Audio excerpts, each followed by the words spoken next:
ఎలా జరిగింది ప్రమాణ స్వీకారం? మంత్రిగా మీరు బాధ్యతలు చేపట్టబోతున్నారు, ఎట్లా ఫీల్ అవుతున్నారు? రాష్ట్ర ప్రజలు ఎంతో నమ్మకంతో చంద్రబాబు నాయుడు గారి నాయకత్వం, పవన్ కళ్యాణ్ గారి నాయకత్వంలో భవిష్యత్తు ఉంటుంది, అంధకారంలో నెట్టేసిన ఆంధ్రప్రదేశ్ని మరొకసారి వెలుగు నింపే విధంగా పనిచేయాలనే ఆలోచనతో అద్భుతమైన తీర్పు ఇచ్చారు.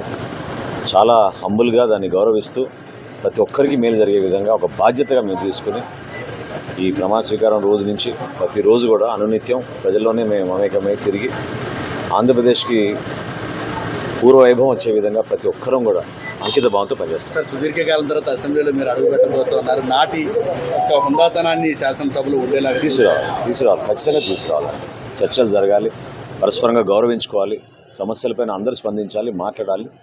ఇప్పుడు ప్రభుత్వంలో అనేది నిరంతరంగా జరిగే ప్రక్రియ, అంతేగాని పార్టీలో వచ్చినంత వెళ్ళినంత మాత్రాన జరగదు, మారిపోదు.